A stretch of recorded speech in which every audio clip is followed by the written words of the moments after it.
प्रतियोगिता में विजय होने से अधिक महत्वपूर्ण है उसमें भाग लेना, क्योंकि उसमें हमें जीवन में आगे बढ़ने का और समस्या का सामना करने का अनुभव प्राप्त होता है।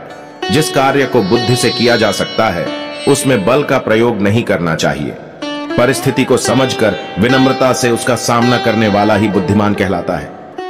रिश्तों में गलतियां दोनों तरफ से होती है, फर्क सिर्फ इतना है कुछ लोग गिनतियां रखते हैं और कुछ अनदेखा करते हैं। रिश्ता उनका ही मजबूत होता है जो गलतियां को अनदेखा किया करते हैं। ज्यादा अच्छा स्वभाव किसी के सामने सही नहीं, क्योंकि बाद में यह समझना मुश्किल होता है कि दुनिया आपकी कदर कर रही है या खिलवाड़। जीवन में आगे बढ़ने के लिए किसी के सामने जिद और अभिमान नहीं करना चाहिए।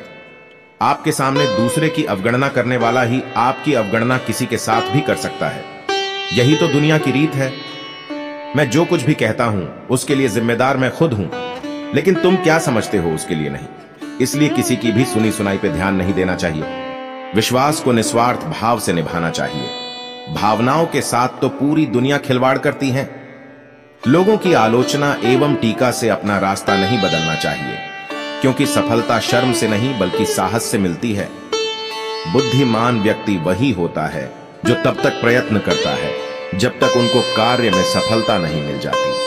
जीवन में किसी का भला करोगे तो लाभ ही होगा, क्योंकि भला का उल्टा लाभ होता है। अपनी कमजोरी से सावधान रहें, क्योंकि यह वही आपका शत्रु है जो छिपकर पर आक्रमण कर सकता है।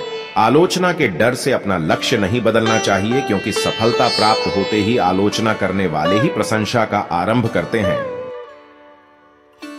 दूसरों की गलतियां निकालने के लिए हिम्मत चाहिए और अपनी गलतियों को स्वीकार करने का साहस चाहिए। सुखी रहने के लिए 3 बातें हमेशा याद रखें। रोइए मत, व्यर्थ में लड़ाई मत करो और किसी को चोट मत पहुंचाओ। रिश्ते में बुद्धि राज करती है, वहां रिश्ता हार जाता है, और जहां दिल राज करता है वहां रिश्ते की जीत होती है। जिंदगी में कभी कभी तूफान आना भी बहुत जरूरी है, क्योंकि हमें पता चले कि कौन भाग रहा है और कौन हाथ पकड़कर साथ चल रहा है।